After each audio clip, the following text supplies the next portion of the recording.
अस्सलामुअलैकुम, आप देख रहे हैं क्रॉस टॉक। मैं हूं फैसल अब्बासी। ये प्रोग्राम असदुल्ला खान साहब होस्ट किया करते हैं। ज़ाती मसरूफियात के बायस आज वो प्रोग्राम में नहीं हैं, ये जिम्मेदारी मुझे दी गई है। हमारे साथ पैनलिस्ट मौजूद हैं। डॉक्टर मोइज़ पीरज़ादा साहब सीनियर एंकर पर्सन हैं, लिखारी हैं। बहुत शुक्रिया डॉक्टर साहब, आपके वक्त का आपसे गुफ्तगू करते हैं। अंदलीब अब्बास साहिबा MNA हैं पाकिस्तान तहरीक इंसाफ से, वो भी हमारे साथ मौजूद हैं। अंदलीब साहिबा आपका शुक्रिया। मलिक अहमद खान साहब सीनियर रहनुमा मुस्लिम लीग नून के, वो भी हमारे साथ हैं। मलिक साहब आपका भी शुक्रिया। इरशाद अहमद आरिफ साहब ग्रुप एडिटर 92 न्यूज़ और औरिया मकबूल जान साहब सीनियर तज्ज़ियाकार भी प्रोग्राम में हमारे साथ हैं। सबसे गुफ्तगू करेंगे। आज बहुत बड़ी डेवलपमेंट हुई। जो 3 मार्च को एक सेटबैक मिला था हुकूमत को, आज किसी हद तक मदावा किया गया उसकी जानिब से। और चेयरमैन सेनेट के लिए जो आज इंतखाब हुआ, उसमें जो हुकूमती इत्तेहाद था उसके उम्मीदवार सादिक संजरानी साहब 48 वोट लेकर कामयाब हो गए। 42 वोट जो हैं वो पड़े यूसुफ रज़ा गिलानी साहब को। 8 वोट मजमूई तौर पर रिजेक्ट हुए हैं, जिनमें से ये 7 का क्लेम किया जा रहा है कि यूसुफ रज़ा गिलानी साहब के वो वोट थे। ये बड़े इंटरेस्टिंग स्टैट्स हैं, इस पर भी बात करेंगे। जो डेप्यूटी चेयरमैन सेनेट का इंतखाब है अब्दुल गफूर हैदरी साहब और मीर मोहम्मद आफरीदी साहब, उसकी वोटिंग का अमल मुकम्मल हो चुका है, गिनती जारी है। इससे मुतालिक जो ही अपडेट आती है आपको बताएंगे। डॉक्टर साहब, ओवरऑल देखा जाए जो PDM का क्लेम है कि उनके 7 वोट मुस्तरद हुए हैं और उस दौरान फ़ारूक नाइक साहब और मोहसिन अजीज़ साहब जो हैं उनकी सबमिशन भी ली गई और फिर रूलिंग दी गई कि ये वोट रिजेक्ट हैं। ये बताएं कि ये 7 वोट जो हैं आपको क्या लगता है गलती हो गई या दानिस्ता तौर पे मैनेज हुए हैं? नहीं, गलती का तो कोई चांस ही नहीं है। बिकॉज संजरानी साहब को पूरे 48 के 48 सही पड़ गए हैं और यूसुफ रज़ा गिलानी साहब को भी बाकी 42 जो हैं वो सही पड़ गए हैं, तो गलती का तो कोई चांस ही नहीं है। मैंने बड़े गौर से सुना है जो अभी प्रेस कॉन्फ्रेंस की है एहसन इकबाल साहब ने और कमर ज़मान कायरा साहब ने इकट्ठे होकर। वो ज़ाहिर अब एक नई लीगल इख्तरा वो बनाना चाह रहे हैं, कुछ सुप्रीम कोर्ट के डिसीजंस निकाल के। अव्वल तो ये भी देखना है कि क्या ये जाएंगे भी इसको लेकर सुप्रीम कोर्ट में। उन्होंने कहा हम डेफिनेटली जाएंगे, फिर जाएंगे तो वहाँ और दर्जनों मामला खुल जाएंगे। आपको याद होगा कि शहरियार आफरीदी और जरताज गुल जो है उन्होंने साइन कर दिए थे, साइन उन्होंने ठीक ही किए थे अपने हिसाब से। डॉक्टर मोइज़ पीरज़ादा साहब 54 वोट मिर्ज़ा मोहम्मद आफरीदी साहब ने लिए हैं। अगर निस्बतन देखा जाए मौलाना अब्दुल गफूर हैदरी साहब, उनका जो सियासी कद है या जो उनकी सियासत का दौरानिया है वो मिर्ज़ा मोहम्मद आफरीदी साहब से तवील भी है, उनकी PR भी मशहूर है। लेकिन यहाँ क्या चंबे की बात हो गई, यहाँ क्या जादू हो गया कि 54 वोट पड़े मिर्ज़ा मोहम्मद आफरीदी साहब को? देखिए, इसका एक तो सियासी पहलू है, एक इसका आईनी किस्म का पहलू है। आपको याद होगा कि अब से थोड़ी देर पहले को आधा घंटा पहले PDM के लीडरान ने, एहसन इकबाल साहब वगैरह ने कहा कि हम सुप्रीम कोर्ट में जाएंगे और हम वहाँ जाके साबित करेंगे कि जो वोट है डब्बे के बाहर भी अगर लगा है लेकिन वो उसी का है जिसके सामने लगा है। अब उसका जवाब भी आ गया है। यहाँ पे वोट रद्द नहीं हुए हैं। 44 या 45 वोट लिए हैं अब्दुल गफूर हैदरी साहब ने और 54 वोट जो हैं वो ले लिए हैं मिर्ज़ा आफरीदी साहब ने।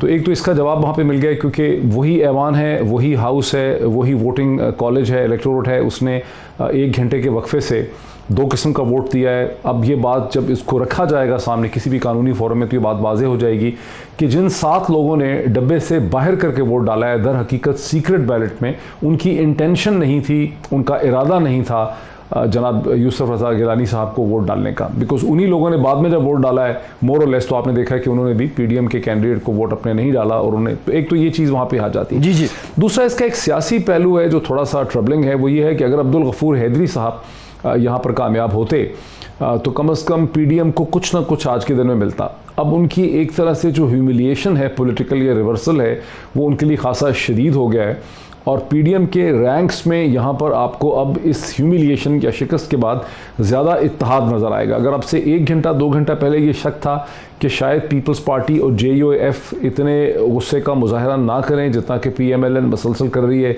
कल शाम से, बिकॉज PMLN की लीडरशिप महसूस करती है कि वो तनहा रह गए हैं, उनको पीछे छोड़ दिया गया है, तो शायद वो अकेले हों। लेकिन अब आप देखेंगे कि अब मजबूरन चूँकि अब्दुल गफूर हैदरी साहब भी कामयाब नहीं हुए तो PDM का आपको ज़्यादा एक इत्तेहाद नज़र आएगा अगले चंद दिनों में। वो इत्तेहाद जाता कहाँ है ये हमें नहीं पता। अलबत्ता एक चीज़ की मैं निशानदेही ज़रूर करना चाहता हूँ फैसल के, कल शाम को मोहतरमा मरीम नवाज़ साहिबा ने नवाज़ शरीफ साहब के हवाले से ट्वीट किया कि उनका बड़ा अहम पैगाम आने वाला है और पैगाम आने के बाद फिर उनका वो एक छोटी सी वीडियो उनकी आई जो बहुत ही गम गुस्सा भी था, उसमें बड़ी डेस्परेशन थी, बड़ी शिकस्त खुर्दा किस्म की वो वीडियो थी और उसमें बड़े इल्ज़ाम लगाए गए, लोगों के नाम लिए गए, थ्रेट्स दी गई। लेकिन बेसिक जो उसकी पॉलिटिकल एनालिसिस बनता है नवाज़ शरीफ साहब की वीडियो का, वो ये बनता है कि नवाज़ शरीफ साहब ने महसूस किया है कि सिस्टम में जो बाकी PDM के भी पार्टनर्स हैं, कल से ये फीलिंग ग्रो कर रही है, चाहे मगोई ग्रो कर रही है कि PMLN के अंदर ये फीलिंग है कि उनको छोड़ दिया गया है, उनको बेट्रे किया गया, यानी जिस किस्म की वो सपोर्ट एक्सपेक्ट करते थे पीपल्स पार्टी से और धड़ों से, वो उनको नहीं मिली है। तो ये भी एक एलिमेंट है। ठीक है डॉक्टर साहब, ये आपने बात बिल्कुल ठीक की और एक वो बयानिया फिर से जिस पे बहुत से लोगों को एतराज़ था, नवाज शरीफ साहब फिर से उस बयानिया की तरफ जाने की शायद एक कोशिश थी। कल की जो वीडियो थी, इरशाद अहमद आरिफ साहब भी हमारे साथ मौजूद हैं। इरशाद साहब आपकी तरफ भी आते हैं। मलिक अहमद खान साहब से जानना चाहेंगे। मलिक अहमद खान साहब, आज तो PDM को आउट क्लास कर दिया है एक तरह से हुकूमत ने। चेयरमैन सेनेट भी हुकूमत का, डिप्टी चेयरमैन सेनेट भी हुक्मरान इत्तेहाद का अक्सरियत होने के बावजूद यहाँ पे आपको शिकस्त हो गई। और ये जो 7 वोट बता दें, ये जो आप क्या समझते हैं, ये मैनेज हुए हैं, ये जानबूझ के गलती हुई है या बोले थे सेनेटर्स के नादानिस्तगी में वो मोर गलत लगा गए?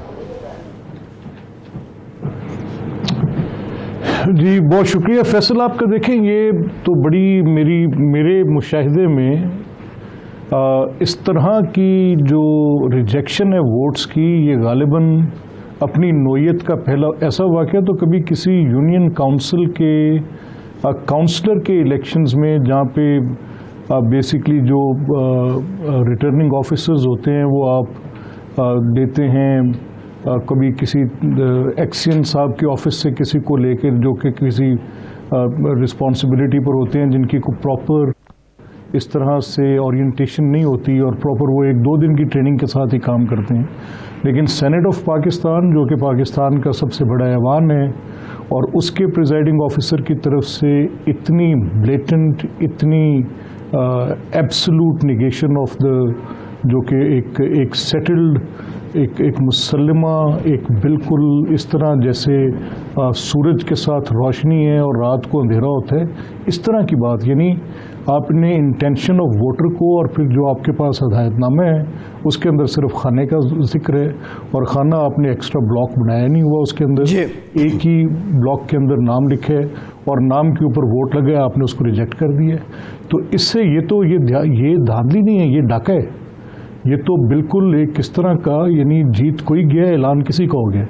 और ये वोट रिजेक्टेड जो वोट्स गिने गए हैं यूसुफ रज़ा साहब के, मेरी समझ अकल इससे समझने से कासिर है। एक नहीं, ये तो मैं आपको 20 सुप्रीम कोर्ट के ऐसे मुकदमात जिसमें वाज़े तौर पे ये बात सुप्रीम कोर्ट के फुल बेंचेस कह चुके हैं कि जो इंटेंशन है वोटर की वो इम्पॉर्टेंट है to determine whether vote is validly casted और नॉट। अब अगर उसको रिजेक्ट करना है तो रिजेक्शन के लिए या तो उसके ऊपर कोई मल्टीपल स्टैंप होती, या वो बॉक्स से बिल्कुल बाहर होता, या उसके अंदर एक बाकायदा बॉक्स जहाँ पे निशान लगाने का बैलेट पेपर के ऊपर प्रिंट करके लिखा गया होता। ठीक है मलिक साहब, ये इस पे जरा इस पे जो एक्सपर्ट्स हैं उनकी राय भी जानेंगे, और जो हिदायतनामा है और उसमें जो शिक है जो कानून के मुताबिक, उसमें एक तजाद क्यों सामने आ रहा है। अंदलीब अब्बास साहिबा, अब ये खैर नहीं, ये तजाद नहीं है जी, ये तजाद तो है ही नहीं बिल्कुल जी, ये तजाद नहीं है, ये तो ज्यादती है। ठीक है। अच्छा अंदलीब अब्बास साहिबा, खैर एंड रिजल्ट मैटर करता है। 3 मार्च को आपकी जमात, आप लोगों के चेहरे थोड़े मुरझाए थे, आज अपोजिशन वालों के मुरझाए हैं। लेकिन ये बता दें कि ये मिर्ज़ा मोहम्मद आफरीदी साहब पे जो इतना एतमाद शो कर दिया, इसमें किसने करिश्मा साजी दिखाई है? वो देखिए ना, कहते हैं कि जैसा करोगे वैसा भरोगे। अब इन्होंने पूरी ट्रेनिंग दी, अली गिलानी साहब के बेटे ने आके अब पूरी ट्रेनिंग दी कि वोट को जिल्लत कैसे देना है, वोट को जाया कैसे करना है, क्या कुछ लिखना है। पूरी वो वीडियोस चली, कितनी देर, कितने दिन, और उसको हम कहते रहे कि जी ये मत खुश हों कि जी इस तरह से गिलानी जीत जाएगा हफीज शेख के साथ, तो ये दैट इज इट कि हम आप जीत गए। आपने वो ट्रेनिंग दे के, पैसे दे के, लोगों की ज़मीर खरीद के वो जीत लिया। आज वही ट्रेनिंग इनके अपने मुंह पे पड़ी है। नहीं, उसका फायदा आपने उठाया है। अली गिलानी की वही ट्रेनिंग के वोट को जिल्लत कैसे देनी है, उनके वालिद के लिए बिल्कुल यूसुफ रजा गिलानी के लिए एक ये लेसन है कि जब आप किसी और की कब्र खोदना चाहते हैं आप खुद इसमें गिरते हैं। नंबर 1। नंबर 2, मेरा एक सवाल है फैसल, मैं आज रजा रबानी साहब को देख रही थी, वो माशाल्लाह मुझे बहुत वो पैशनेट है एंड बड़ा उनका स्टाइल है, और मुझे याद है कि इसी स्टाइल में इन्होंने और फारूक नाइक ने 2005 की बात है जब वो COD साइन किया था, क्लॉज नंबर 23, बड़ी पैशनेटली कहा कि जी जमहूरियत खतरे में आ जाएगी चार्टर ऑफ डेमोक्रेसी में अगर हमने शो ऑफ हैंड्स ना किया। फिर मैंने देखा कुछ दिन पहले रजा रबानी साहब को इसी तरह बड़ी पैशनेटली जाके अदालत में, सुप्रीम कोर्ट में कहा कि जी वोट की जो सैंक्टिटी होती है, उसकी जो सीक्रेसी होती है, अगर शो ऑफ हैंड्स हुआ, अगर ये हुआ तो जमहूरियत खतरे में आ जाएगी। ठीक है, उन्होंने पहले कहा कि जी अगर ओपन बैलेट ना हुआ, बेनजीर को उन्होंने कहा और उन्होंने क्लॉज बनाया तो जमहूरियत खतरे में आ जाएगी।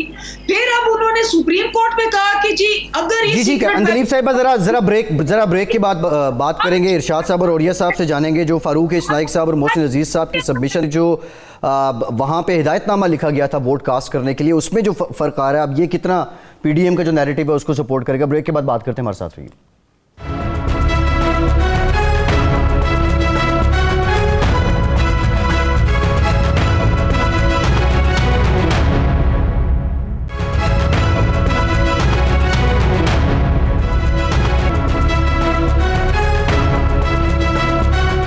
ब्रेक के बाद एक बार फिर से आपको खुशामदीद कहेंगे। इरशाद साहब, अगर स्टैट्स देखें तो बड़ी इंटरेस्टिंग फिगर है, 98 वोट कास्ट होते हैं, 42 जो हैं वो यूसुफ रज़ा गिलानी साहब के हैं, 48 संजरानी साहब के हैं, यही हुक्मरान इत्तेहाद के थे, 8 वोट रिजेक्ट हो जाते हैं और 7 जो रिजेक्टेड हैं उनमें से क्लेम है PDM का वो गिलानी साहब के थे, तो फिर 42 और 7 49, ये वही एज इट इज़ स्टैट्स बनते हैं कि जो ना हुकूमत ने अपोजिशन का, हुक्मरान इत्तेहाद ने अपोजिशन का कोई वोट तोड़ा, ना अपोजिशन का कोई वोट इधर को गया, वो रिजेक्ट हो गए, वो गलती हो गई या क्या हो गया वो एक अलहदा बात है। लेकिन सवाल मेरा बुनियादी तौर पे ये है कि ये जो 7 गलतियां हुई हैं, ये कहीं उन पुराने 14 में से 7 जो बच गए हैं, रिटायर नहीं हुए, वही तो नहीं है? देखिए, 2-3 चीज़ें हैं। पहली बात तो ये है कि इसको इस तरह से नहीं देखते कि आखिर गिलानी साहब जो थे वो पीपल्स पार्टी के उम्मीदवार थे, PDM ने उनको अडॉप्ट ज़रूर कर लिया था, लेकिन ये वही गिलानी साहब हैं जिनके ख़िलाफ़ मियां नवाज शरीफ साहब, शहबाज शरीफ साहब तकरीरें किया करते थे, कहा करते थे कि ये पूरा ख़ानदान ही करप्ट है, ये इनको फ़ौरन छोड़ देना चाहिए। जब वो फ़ैसला आया था और वो स्पीकर साहब नहीं मान रहे थे पीपल्स पार्टी के जो थे, तो उस वक्त नवाज शरीफ साहब ने तकरीरें की थी। और ये वही गिलानी साहब हैं जिनके करप्शन के किस्से मुस्लिम लीग नून के लीडर बयान किया करते थे। वो जो हार दिया था अर्दवान, प्रेसिडेंट अर्दवान की बेगम ने सलाब जदगान के लिए, वो गिलानी साहब की बेगम ले गई थी। तो क्या हम सेनेटर्स के बारे में ये क्यों ना फ़र्ज़ करें कि उनमें से कुछ लोग नहीं देना चाहते, लेकिन वो पार्टी डिसिप्लिन के पाबंद हैं, तो उन्होंने गलत मुहर लगा के वो रिजेक्ट करा लिया अपना। ये भी तो हो सकता है। हम क्यों हमेशा सोचते हैं कि जी हर सेनेटर या हर मेंबर असम्बली जो है या पैसे लेके वोट देता है या दबाव की वजह से देता है। जानबूझ के भी ये सीक्रेट बैलेट रखी क्यों गई थी? इसलिए कि हर आदमी अकेले में ये सोचे कि मुझे अपने ज़मीर के मुताबिक, अपने उसूल के मुताबिक किसको वोट देना चाहिए। और उन्हीं लोगों ने मिर्ज़ा मोहम्मद को जो है वोट दे दिया जी। अच्छा, उसमें भी एक मंतिक होगी जी, फिर उनको क्यों नहीं दिया जी? जमीयत उलमा इस्लाम मौलाना फजल रहमान की पार्टी के बारे में आप PDM में चले जाएं, मैं देखता हूं जब PNA बना था उस वक्त से हमेशा ये हुआ है कि पीपल्स पार्टी मुस्लिम लीग नून ने हमेशा कहा है कि ये जमात जो है ये पाकिस्तान की मुखालिफ थी और ये इनका नुक्ता नज़र हमेशा प्रो इंडिया होता है। आज अगर लीडरशिप अपने मौक़िफ़ से मुनहरफ हो गई तो इसका मतलब ये थोड़ा है कि उसका MNA MPA वोटर भी उसी मौक़िफ़ को कबूल कर चुका है। तो ये एडजस्टमेंट भी होती है। इसमें दबाव भी होगा, मैं इससे इनकार नहीं कर सकता, इसमें लालच भी होगा, मैं इससे इनकार नहीं करता, लेकिन इसकी बुनियाद किसने डाली? जी। यानी जरदारी साहब जब गिलानी को कामयाब करा लें तो वो एक जरदारी सब पे भारी हो जाता है, और जब उनका कैंडिडेट हार जाए तो नहीं जी ये तो दबाव का शिकार हो गए और इन्होंने किसी ने उनको मुनरफ करा लिया। भाई यहाँ जरदारी साहब क्यों भारी नहीं हो सके? जी। सीधी सीधी बात है कि पीडीएम के अंदर एक रिफ्ट है, उसको मानना चाहिए। लीडरशिप का नुक्ता नज़र जो भी हो, लेकिन निचली सतह पे एडजस्टमेंट्स भी होती हैं, अपने ज़ाती ताल्लुकात भी बरूए कार आते हैं, और तासुबात जो होते हैं सियासी वो भी कार फरमा होते हैं। ठीक है इरशाद साहब, ये एक पॉइंट तो ये वाजे हो गया ना 154 वोटों के बाद कि ये जो अपोजिशन कह रही थी कि सेनेट में हमारी अक्सरियत है, वो अक्सरियत तो शो नहीं हो रही। जी। वो 49 जो है आपकी अक्सरियत को शो करते हो, तो ये 154 किसकी अक्सरियत को जी बिल्कुल ठीक है इरशाद साहब। ये जो आपने मेंबरान की बात की और लीडरशिप की बात की है, ये और ये मकबूल जान साहब, ये जो 7 वोट रिजेक्ट हुए गिलानी साहब के, जो गलती होगी, बज़ाहिर गलती ही है, देखा जाए तो गलती हुई तो रिजेक्ट हुए, ये गलती मेंबरान की हद तक हुई है या फिर ये लीडरशिप के, पीडीएम की किसी एक जमात की लीडरशिप के कंसेंट से हुई है? आपको क्या लगता है? देखिए, मैं खुद एक रिटर्निंग ऑफिसर रहा हूं और मैं समझता हूं कि ये बड़ी प्लानिंग के साथ एक ख़ास तरीके से 7 लोगों से ऐसी तरीके से वोट जो है वो रिजेक्ट करवाए गए हैं, या ऐसी तरीके से मोहर लगवाई गई है कि जो एक इशू जो है वो डिबेटेबल हो जाए। और इस डिबेटेबल सूरत में होगा ये कि हुकूमत और अपोजिशन जो है वो आपस में लड़ती रहेगी।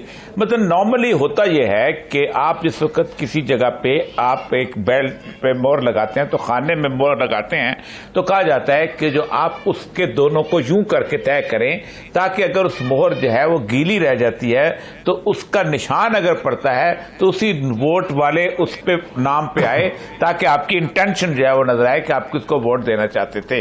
तो इसका मतलब ये हुआ कि इसको टेक्निकल ग्राउंड्स की बुनियाद पे खास तौर पे प्लानिंग के तहत रिजेक्ट किया गया है, और रिजेक्ट किया भी और खास तौर पर जिन्होंने मोहर लगाई है वो भी एक खास पर्टिकुलर तौर पे वो होंगे कि चलें ये सूरत हाल जो है इस पे इसको चलने दिया जाए। एक तो ये हुआ कि अगर वाकई उनको इसको रिजेक्ट करना था, अलहदा करना था, तो फिर वाकई 2 खानों के दरमियान में मोहर लगा दी जाती है, साइड में मोहर लगा दी जाती है, वो पता भी नहीं चलता कहाँ लगानी है, ऊपर जहां पर बैलेट पेपर लिखा है वहां मोहर लगा दी जाती है। अगर आपने वाकई वोट जाया करना था तो ये एक तो ये तय हुआ कि ये इसके अंदर इन 7 लोगों के अंदर एक प्लानिंग शामिल थी, और उस प्लानिंग को ज़ाहिर बात है उन्होंने मिलकर की होगी, किसी तरीके से भी की होगी। और अब ये एक मैटर ऑफ डिस्प्यूट चलेगा, कल को इलेक्शन कमीशन में चलेगा, वहां से आ रहेंगे सुप्रीम कोर्ट में चलेगा, सुप्रीम कोर्ट फिर और फैसला देगी, एक अजीबोगरीब मखमसा चला जाएगा, पॉइंट ऑफ लॉ जो है उस पर डिस्कशन होनी शुरू हो जाएगी। देखना सिर्फ ये है कि इसका रास्ता किसने खोला। अब आज से तकरीबन आप इससे पहले चले आए, जब सादिक संजरानी साहब जीत रहे थे, पहली दफा जब इलेक्शन लड़ रहे थे, तो कौन था कहता था मेरा कैंडिडेट है? क्या किसी एस्टैब्लिशमेंट ने कहा? जरदारी साहब ने कहा हमारा कैंडिडेट है। और फिर वो कहते जब बलूचिस्तान की गवर्नमेंट के अंदर जब वो गए थे, और आपको याद होगा कि कौन वहां पर, किसको वहां पर बिठाया गया था और कौन वहां जाके वो सारा मैनेज करा था, सेनेटर्स को ये वो। फिर जब दोबारा जब सादिक संजरानी साहब के खिलाफ नून लीग ने अदम एतमाद किया, तो कौन था जिसने नून लीग के अदम एतमाद को खत्म किया? तो असल मसला ये है कि आज अगर संजरानी साहब वो नहीं जीते हैं तो क्या समझते हैं ये 2 शिकस्तें जो नून लीग की हुई हैं, क्या उनके दिल से फरामोश हो गई हैं? ये अपोजिशन के जमाने की शिकस्तें हैं, इस जमाने की शिकस्तें हैं कि जब दोनों रायवंड में आपस में आकर मिलते थे, क्या वो दिल से महव हो जाता? मैं तो ये समझता हूं कि अगर ये सेंटर्स नहीं, ये कहीं से नून लीग ने इज्तिमाई तौर पर ये कहा है कि यूसुफ गिलानी जो है और प्लानिंग के तहत हुआ है, ताकि कल को अगर इसको बहस में लाया जाए तो नून लीग को, तो यूसुफ गिलानी को भी हो जाए, क्योंकि इतना इकट्ठा एक तरह का अमल जो है ना वो इंडिविजुअल नहीं हो सकता, इसके पीछे प्लानिंग जरूर। ठीक है मलिक साहब, ये एक तो चले ये यूसुफ गिलानी साहब वाला एपिसोड है, मिर्जा मोहम्मद आफरीदी साहब 54 वोट ले गए हैं, फिर ये तो तय हो गया कि जो अपोजिशन इत्तेहाद था उसका वोट उन्हें पड़ा है। अब एक मरतबा फिर जो पहला सादिक संजरानी साहब के खिलाफ आप नो कॉन्फिडेंस मूव लाए थे उसमें आपको सुबकी हुई, अब दूसरी बार ये सादिक संजरानी साहब फिर जीत गए, फिर ये मिर्जा मोहम्मद आफरीदी वाला एपिसोड जो है ये तो स्टैब्लिश हो गया ना कि रिफ्ट है पीडीएम में। अच्छा देखिए, अब ये काफ़ी एक इंटरेस्टिंग, मैं आपके सामने इस पूरी बात का एक पहलू आपके आगे रखता हूँ कि ये गालिबन पीडीएम की कोई इतनी बड़ी शिकस्त नहीं है जितनी जमहूरी इक़्तिदार की शिकस्त है। अगर सादिक सिंधरानी साहब के ख़िलाफ़ पहले वोट ऑफ नो कॉन्फिडेंस के टाइम पर भी नो कॉन्फिडेंस मूवर्स के पास एक विजिबल मेजॉरिटी है और जो नताइज निकलते हैं उसमें उनको शिकस्त होती है, और वो फिर आप देख लें कि क्या जो मेजॉरिटी की डिफीट है क्या वो जमहूरी इक़्तिदार की तायद करती है या नफ़ी करती है। बारकैफ मैं इस मुबाइसे में तो नहीं हूँ, क्योंकि मैंने एक शिफ्टिंग पोजीशंस देखी हैं। I have celebrated Yusuf Razaz win as member of senate, और वो सीक्रेट बैलेट के नतीजे में मैंने सेलिब्रेट की, तब हमारे पास अक्सरियत नहीं थी और हमने सीट जीती थी। और अगर आज सीक्रेट बैलेट के नतीजे में ये होती है तो मैं सीक्रेट बैलेट का, क्योंकि एक एडवोकेट हूँ और मैं वोटर्स राइट्स का एक बड़ा कंसिस्टेंट एडवोकेट हूँ, तो I will stand where my position is. लेकिन यहाँ पर जो एक बात काबिल ज़िक्र है और जो बाइस तशवीश है कि आपके सामने एविडेंस आती है कि कल एक सेनेटर एक प्रेस टॉक करते हैं और वो कहते हैं कि उनको दबाव डाला जा रहा है कि आप वोट यूसुफ रज़ा साहब को ना दें और वोट जो है वो आप सादिक सिंजरानी साहब को दे दें। इसी तरह से आज सुबह जब सेनेटर मुसद्दिक मलिक और सेनेटर मुस्तफ़ा नवाज़ खोखर जाके वहाँ पे स्पाई कैमरास को पकड़ते हैं, वो भी अभी एक जवाब तलब एक मसला है, वैसे ही खड़ा है। उससे पहले एक वीडियो लीक जो थी निकलती है, जो अली हैदर साहब के मुतल्लिक निकलती है, जो यूसुफ रज़ा साहब की इलेक्शन में थी, वो भी अभी तक जवाब तलब है और वैसे ही है इलेक्शन कमीशन ऑफ पाकिस्तान।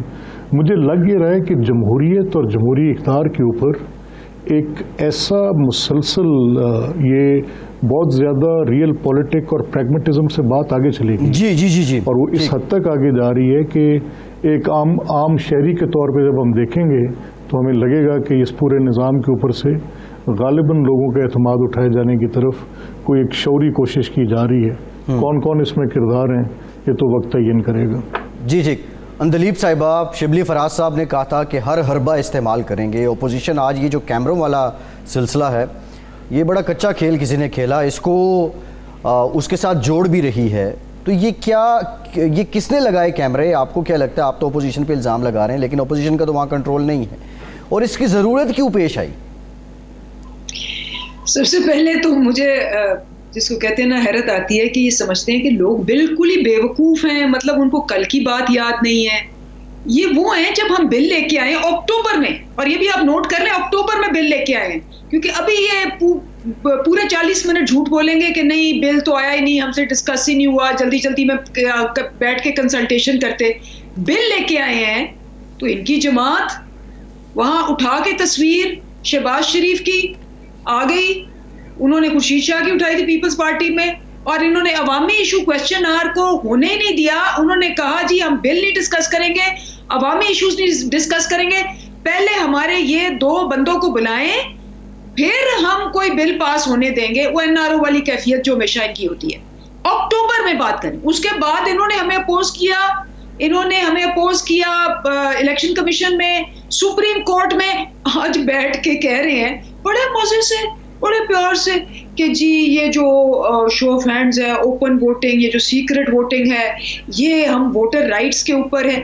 मतलब आप क्या समझते हैं कि लोग बिल्कुल ही जिसको कहते हैं बुद्धू हैं, बिल्कुल लोगों को पता ही नहीं कि आप क्या बातें करते रहे हैं, आपकी क्या तारीख है, आपके लीडर क्या कहते रहे हैं, और आप बैठ के यहाँ बड़े धड़ल्ले से जिसको कहते हैं किसी भी, वो कहते हैं नो स्क्रूपल्स, कि नहीं जी हम तो ओपन वोट्स के लिए और सीक्रेट वोटिंग के खिलाफ हैं, और what are you talking about. अच्छा, अब आप आ जाए जी ये कि कैमरे हैं, ये है वो है। मैं आपको सीरियसली कह रही हूं कि हमारा एक ही स्टांस है शुरू दिन से कि जी ये झगड़े होने हैं, आपको चाहिए कि आप इसको ओपन शो ऑफ हैंड्स कर दें। इन्होंने हर मौके पे आके हमें रोका है, कभी इन्होंने नेशनल असेंबली में रोका, कभी सेनेट में रोका, कभी मीडिया पे आके रोका, कभी कहीं रोका। सारे का सारा ठीक था जब तक गिलानी साहब जीत गए। गिलानी साहब जीते तो वो जमहूरियत भी थी, वो हुस्न था कि जी खुफिया रखा जाए वोट, और वो हुस्न अब बदसूरती में तब्दील हो गया जब ये हार गए। और अब वही शो ये तजाद तो आपके यहाँ भी है ना अंदलीब साहिबा। आज फिर आप इसको ब्यूटी ऑफ सीक्रेट बैलेट कहें ना जो आप जीत गए हैं। Wrong, factually wrong. हमारा ओपन वोट के ऊपर आप 2015 में जब हमने इलेक्टोरल रिफॉर्म्स किए, आप देखें कि हमारी रिकमेंडेशंस में electronic voting, open show off hands, सारे का सारा था। इन्होंने वो उठा के रद्दी में फेंका। इसहाक डार ने कहा इलेक्ट्रॉनिक वोटिंग नहीं होगी, शो ऑफ हैंड्स नहीं होगा। ये हमारा ऑन रिकॉर्ड है हमारी रिकमेंडेशंस में। सो बिल्कुल फैक्चुअली ये बात है। आप आज किसके तोफैल जीते हैं? आज किसके तोफैल जीते हैं दलीप साहिबा? One line answer. आज जीते हैं, और आप देख लें कि मिर्जा अफरीदी को वोट मिला है 54। तो जब आप पीएमएलएन को बैठी हुई है यहाँ, जब आप ये बड़ा इंपॉर्टेंट पॉइंट है। एक ब्रेक लेते हैं, ब्रेक के बाद जरा ये जानेंगे जो मोहम्मद अफरीदी साहब को ज्यादा वोट मिले, क्या उन्होंने वोट खरीदे? जो पहले पीटीआई की एक लाइन सामने आ रही थी, ये ब्यूटी ऑफ सीक्रेट बैलेट है। ब्रेक के बाद इस पे बात करते हैं।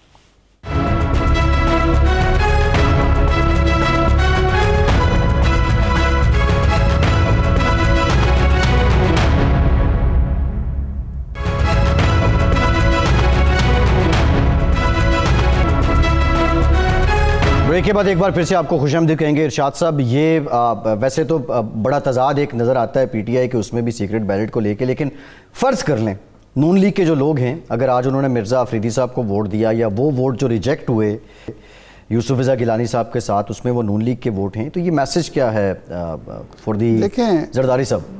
ये जरदारी साहब और मौलाना फजलुर रहमान दोनों के लिए मैसेज है कि आपके पास सिवाय लॉन्ग मार्च में जाने के, माज़ार तसादुम की जो पॉलिसी मियां नवाज शरीफ साहब ने और मरीम साहिबा ने शुरू किए, उस पॉलिसी को अपनाने के सिवा आपके पास कोई वो नहीं है। आपके सिस्टम के अंदर आपका कोई से, अगर ये मैं फ़र्ज़ कर लूँ कि ये सारे वोट मुस्लिम लीग नून के हैं, तो बाकायदा प्लानिंग के तहत ये हुआ है ताकि वो लॉन्ग मार्च से या तहरीक से हट ना जाएं और ये ना कहना शुरू कर दें जी हमें सिस्टम के अंदर रहना चाहिए। सिस्टम से बाहर निकालने की इससे बेहतर मूव नहीं हो सकती। जी ठीक है। और या मकबूल जान साहब, आज की शिकस्त पीडीएम को तकवीयत देगी या दरारें मजीद वाज़ेह कर देगी? देखिए, पीडीएम जो है वो पहले दिन से मैं कहता आ रहा हूं, ये एक सियासी इत्तेहाद नहीं है, ये बेसिकली एक रिएक्शन का इत्तेहाद है जो कि एक खास सिस्टम को डिरेल करने के लिए बनाया गया है, क्योंकि और को कोई इसके नेगोशिएशन का मसला नहीं लगा। आज देखे ना, आज पीपल्स पार्टी ने, रशाद साहब ठीक कर रहे हैं, इस सिस्टम में आने की जो कोशिश की है आखिर तक, जैसे भी था, क्योंकि सिस्टम तो हमारा ऐसे ही है ना, 1970 से ऐसे चला आ रहा है, इसको खरीदा, उसको बेचा, उसको बनाया, उस सिस्टम आने, ये मैं 100% श्योर हूं कि ये बुनियादी तौर पर ये जो 7 वोट हैं, ये एक मैसेज है जरदारी साहब को कि हम किसी भी वक्त आपका साथ छोड़ सकते हैं, फिर आपको, वरना आप हमारे साथ रहें, वरना आप अकेले रह जाएं। ठीक है। मलिक अहमद खान साहब, शॉर्ट कमेंट कीजिएगा, टाइम कम है। ये बता दें कि क्या ये जरदारी साहब को एक मैसेज दिया गया, और जो अब पीएमएलएन लाइन डिफाइन करना चाह रही है, सारी जमातों को उसी पे लाना चाह रही है आपकी क़यादत?